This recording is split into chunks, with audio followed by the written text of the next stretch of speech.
नमस्कार मेरे प्यारे दोस्तों, आपका स्वागत है हमारे चैनल टीचर्स एग्ज़ाम मटेरियल्स में।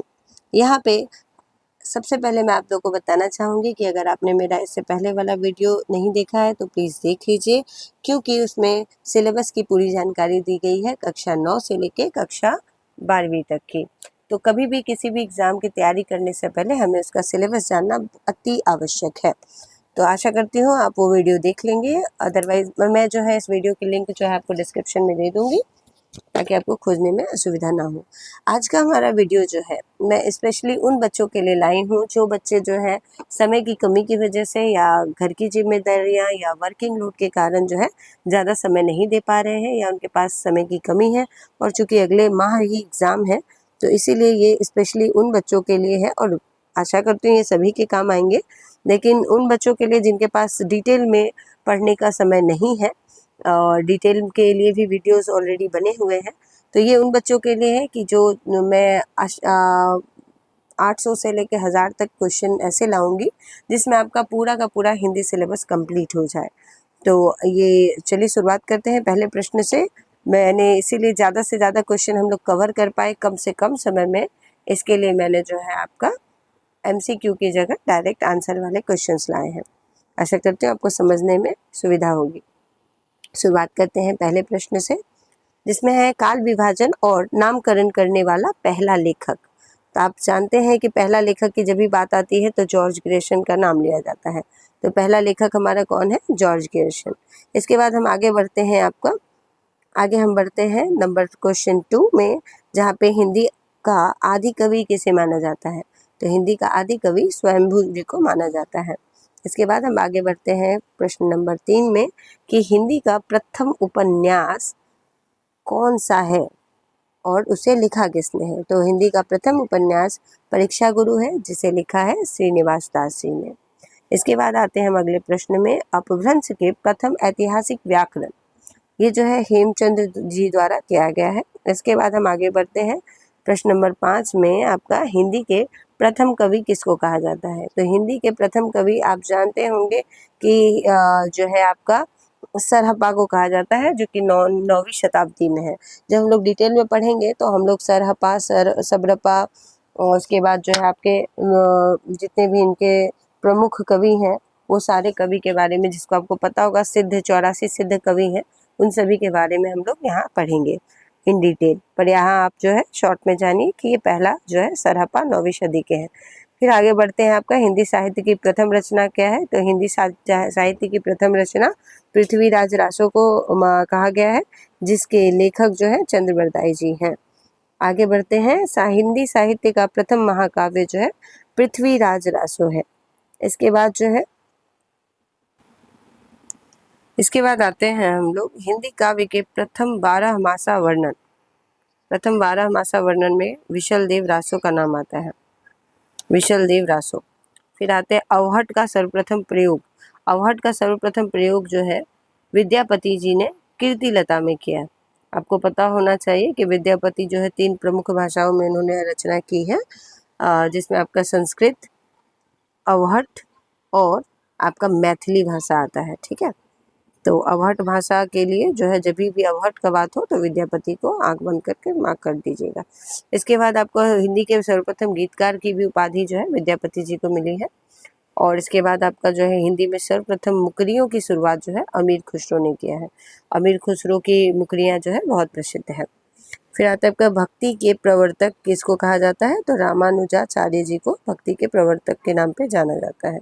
इसके बाद आपके आते हैं हिंदी के प्रथम सूफी काव्य जो है, सूफी जो कवि है उसका नाम अशायत है, और अशायत के नाम से जाना जाता है उन्हें। फिर आप कहते हैं हिंदी का प्रथम वक्रोक्ति कथात्मक महाकाव्य, इसको जो है पद्मावत कहा जाता है। आपको पता होना चाहिए वक्रोक्ति जो है आपका एक अलंकार भी होता है, तो ये पद्मावत जो है उसी में लिखा गया है। इसके बाद आता है आपका सूफी प्रेमाख्यान का प्रथम काव्य, सूफी प्रेमाख्यान का प्रथम काव्य है हंसावली अशायत। फिर आते हैं आपका हिंदी की आदि कवित्री कौन है? तो हिंदी की आदि कवित्री मीराबाई जी को कहा जाता है। फिर आते हैं आपका कृष्ण भक्ति काव्य का सबसे प्रसिद्ध काव्य कौन सा है? तो हिंदी कवि सबसे प्रसिद्ध काव्य कौन सा है? सूरसागर, जिसको लिखा है किसने? सूरदास जी ने। आगे आते हैं, भक्ति का सबसे प्रसिद्ध काव्य किसको कहा जाता है? देखिए अभी हमने कहा कृष्ण भक्ति काव्य का सबसे प्रसिद्ध काव्य कौन सा है? सूरसागर।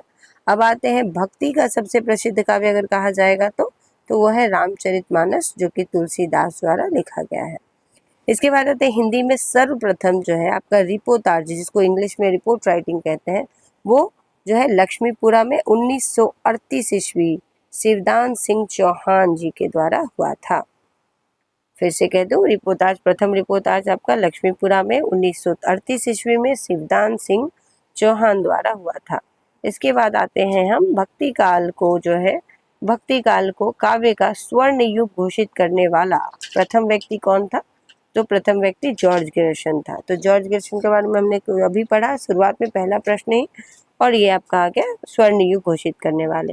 फिर आता है आपका सर्वप्रथम सतसई परंपरा का आरंभ किसने किया था? तो सर्वप्रथम जो है आपको पता है सतसई का मतलब होता है 700 का समूह। तो तुलसी सतसई द्वारा, जो कि अधिकांश कृपाराम की हित तरंगिनी को मानते हैं बहुत लोग इनका भी कृपाराम की हित तरंगिनी को ही मानते हैं, पर ज्यादातर जो है आपका तुलसी सतसई को मानते हैं। तो आपका ऑप्शन में जो भी रहेगा, अगर दोनों रहे तो आप तुलसी सतसई को ज्यादा प्रायोरिटी दीजिएगा, और अगर तुलसी सतसई ना हो तो कृपाराम की हित तरंगिनी को भी आप मां कर सकते हैं। इसके बाद आते हैं हम खरी बोली का प्रथम महाकाव्य। तो खरी बोली का प्रथम महाकाव्य जो है प्रिय प्रवास है, जिनको लिखा है हरिओध जी ने। इसके बाद हम आते हैं रीति काव्य का सर्वप्रथम ग्रंथ कौन सा है? तो रीति काव्य का सर्वप्रथम ग्रंथ है आपका हित तरंगिनी, जो कि कृपाराम जी द्वारा लिखा गया है। इसके बाद आते हैं हम खरी बोली के प्रथम स्वच्छंदतावादी कवि कौन है? तो श्रीधर पाठक जी का नाम इसमें उल्लेखनीय है कि सर्वप्रथम खरी बोली के स्वच्छंदतावादी कवि जो है श्रीधर पाठक रहे हैं। गीति काव्य का अगर शब्द का सर्वप्रथम प्रयोग किसने किया है? तो लोचन प्रसाद जी ने किया है। गीति काव्य का नाम आएगा जहाँ पे, तो उसका सर्वप्रथम में लोचन प्रसाद जी का नाम आएगा। तो पांडे ने कुसुमन माला की भूमिका में लिखा है। आगे बढ़ते हैं हम कि छायावाद की प्रथम कृति। तो छायावाद के आपको पता है प्रमुख 4 स्तंभों के नाम मैंने आपको पहले भी बताए हैं। तो उसमें से जो है आपका प्रथम जो है स्तंभ है जयशंकर प्रसाद जी, उन्हीं की जो है प्रथम कृति है, जो इसका नाम है झरना, जो कि 1918 में लिखी गई है। इसके बाद आते हैं आपका शुक्लानुसार छायावाद का प्रथम प्रतिनिधि कवि कौन है? तो शुक्लानुसार जो है छायावाद जी का प्रथम प्रतिनिधि कवि सुमित्रा नंदन पंत जी को माना जाता है। ठीक है, तो जो है आपको मैं बता दूं कि जयशंकर प्रसाद, सुमित्रा नंदन पंत, महादेवी वर्मा, सूर्यकांत त्रिपाठी निराला, ये जो है हमारे छायावाद के प्रमुख स्तंभ है। अब मुक्त छंद का अगला प्रश्न में आते हैं कि मुक्त छंद का प्रथम प्रयोगकर्ता जो है कौन है? तो ये भी निराला जी आ जाते हैं जूही की कली में। फिर आपके आते हैं प्रयोगवाद शब्द का प्रथम प्रयोग जो है किसने किया? तो नंद दुलारे वाजपेयी जी ने किया। इसका प्रयोग नंद दुलारे वाजपेयी जी द्वारा किया गया। फिर नई कविता पे आते हैं, तो आपका नई कविता जो है, नई कविता का नाम दिया है अज्ञे जी ने। ठीक है, फिर आते हैं अज्ञे जी की प्रथम काव्य कृति का नाम है भग्नदूत, जो कि 1933 ईस्वी में शुरू हुई थी। अब आते हैं हमारे 32वें प्रश्न पर, जो कि है प्रेमचंद जी का प्रथम उपन्यास, जो आप सभी को पता है, फिर भी जो है रिकॉल करवा दो कि प्रेमा अर्थात दो सखियों का विवाह, ये 1907 में हम खुरमा व हम सबाब का हिंदी रूपांतरण हुआ था, जो इनका प्रथम उपन्यास के रूप में जाना जाता है। जैनेन्द्र का प्रथम उपन्यास कौन सा है? तो 33वां नंबर प्रश्न में आप देख सकते हैं परख, जो कि 1929 ईस्वी में लिखा गया था। फिर इला चंद्र जोशी का प्रथम उपन्यास कौन सा है? तो इला चंद्र जोशी का प्रथम उपन्यास घृणामयी, जो कि ये भी 1929 में इसकी रचना हुई थी। अब आते हैं भगवती चरण वर्मा का प्रथम उपन्यास कौन सा है? तो भगवती चरण वर्मा का प्रथम उपन्यास चित्रलेखा है, जो कि 1934 में लिखी गई थी।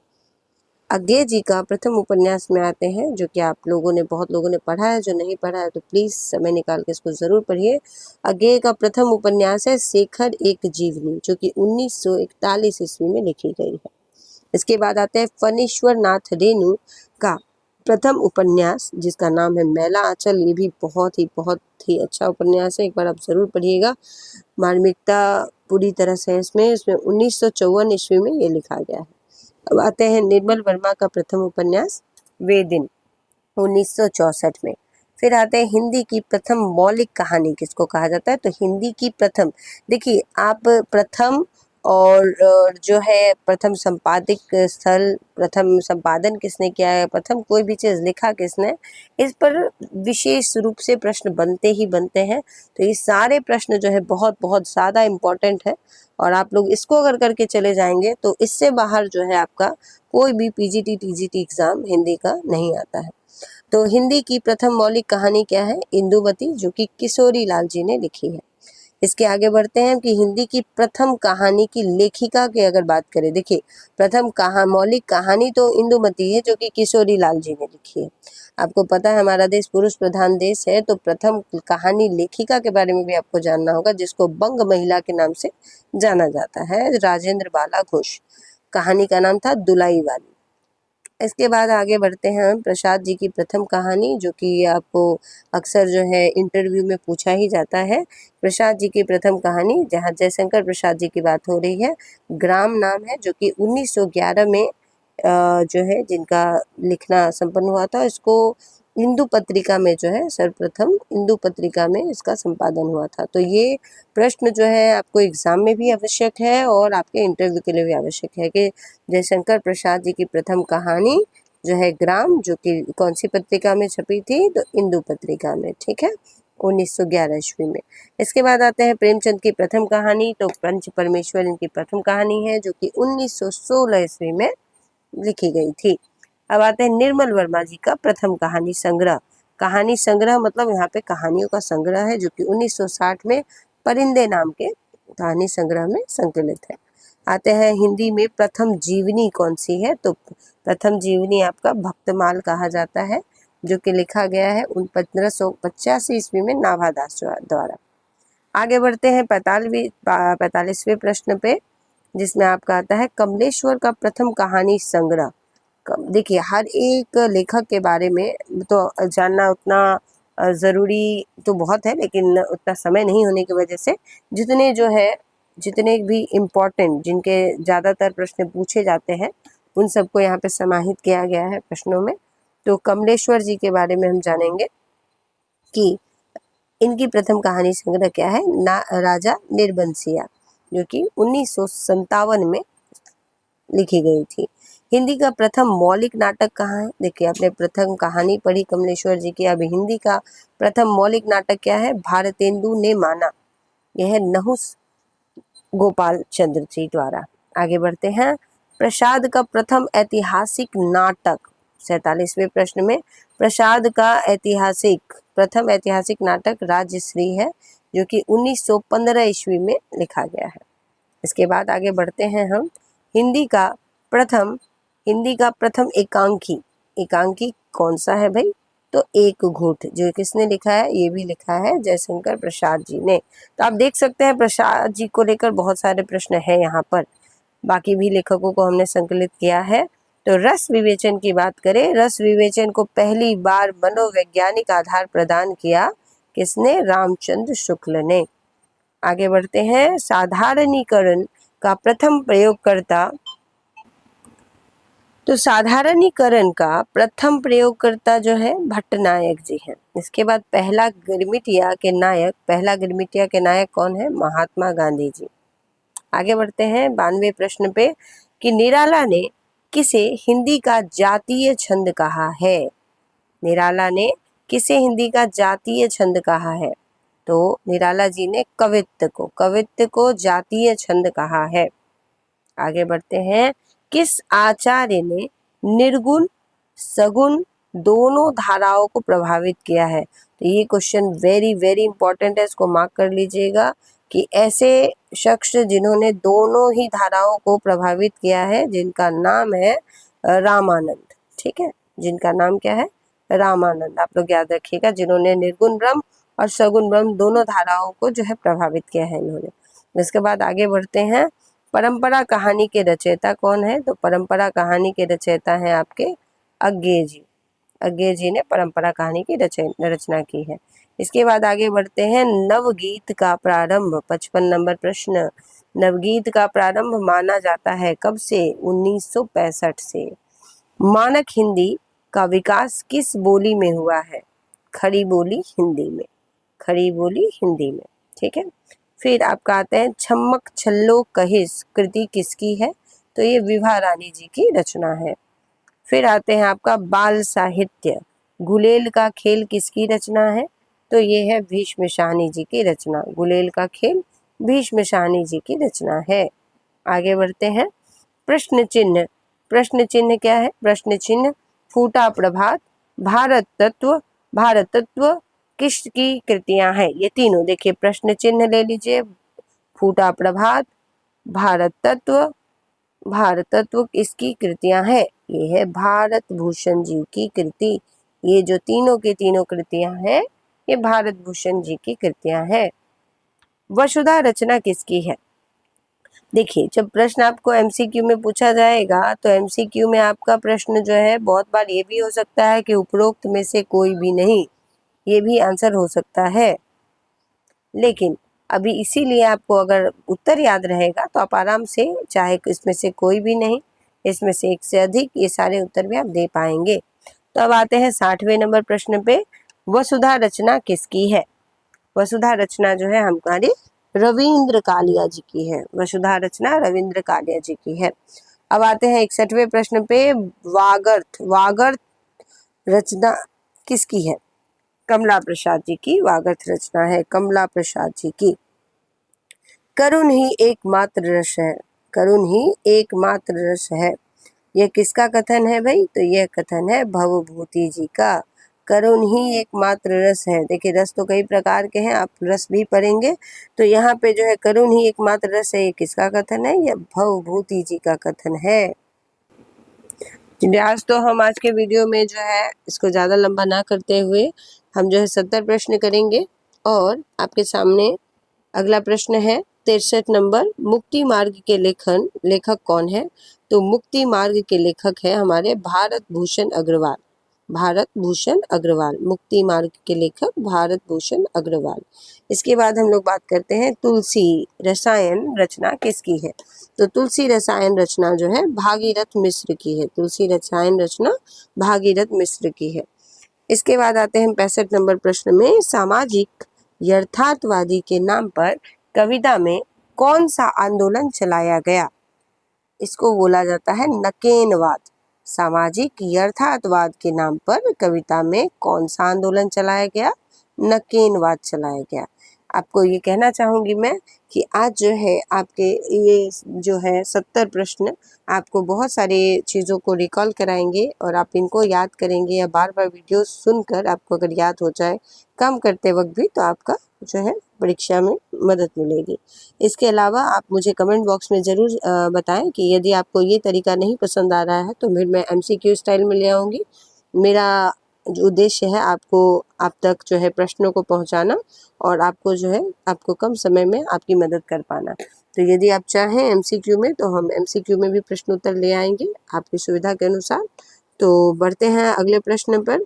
अगला प्रश्न है हमारा, आज और आज से पहले आलोचना के लेखक कौन है? तो आज और आज से पहले आलोचना के लेखक है हमारे कुंवर नारायण। कुंवर नारायण नाम है। इसके बाद हम लोग बढ़ते हैं, महाकाव्य विवेचन किसकी रचना है? महाकाव्य विवेचन किसकी रचना है? तो ये रांगे राघव जी की रचना है, रांगे राघव। इसके बाद आते हैं हम 68 नंबर प्रश्न पे कि भोजपुरी, जो कि सभी कोई जानते हैं, भोजपुरी मूलतः किस प्रदेश की बोली है? तो भोजपुरी मूलतः हमारे बिहार की बोली है। देखिए, बिहार में मैथिली बोली जाती है, भोजपुरी बोली जाती है और भी बहुत सारी भाषाएं हैं, लेकिन जो है मूलतः अगर बिहार को जाना जाता है तो भोजपुरी भाषा से जाना जाता है। तो आधुनिक भारतीय आर्य भाषाओं का विकास किससे हुआ है? तो ये आधुनिक भारतीय आर्य भाषाओं का विकास जो है अपभ्रंश से हुआ है। तो जब हम भाषा के बारे में अलग से जानेंगे कि हमारे हिंदी भाषाओं का बोलियों का विकास कैसे हुआ, तो वहाँ पे हम इसको और डिटेल में जानेंगे। देखिए, डिटेल में जानने का भी एक अलग ही फ़ायदा है। उसका फ़ायदा ये है कि आराम से हम कोई भी शॉर्ट क्वेश्चन आराम से इजीली कर पाते हैं। तो इसीलिए जो डिटेल वाला वीडियो है आपके पास समय निकाल के उसे ज़रूर देखें। उससे आप जो है इससे बाहर भी क्वेश्चन अगर आता है तो भी आप आराम से कर सकते हैं। तो हमारा आज का आखिरी प्रश्न जो है ये 70 नंबर, जिसमें है आपका बुंदेली और कन्नौजी बोली हिंदी की किस उपभाषा वर्ग की बोलियां हैं? तो जैसा कि मैंने आपको कहा कि जब हम लोग हिंदी भाषा का जब है उद्गम पढ़ेंगे, विकास पढ़ेंगे, तो वहाँ पे हम इसको और डिटेल में पढ़ेंगे कि पश्चिमी हिंदी भाषा में जो है आपका बुंदेली आता है, कन्नौजी आता है, और उन 22 भाषाओं के बारे में भी पढ़ेंगे, कौन सी उपभाषाएं हैं वो सारी भी पढ़ेंगे। तो डिटेल वीडियो अगर आपको चाहिए तो प्लीज़ कमेंट बॉक्स में बताएं, तो मैं आप सबके लिए वो वीडियो भी ज़रूर लेकर आऊँगी। आशा करती हूँ आपका समझ में आया होगा। तो स्टे कनेक्टेड, जुड़े रहिए, स्वस्थ रहिए, मस्त रहिए। धन्यवाद।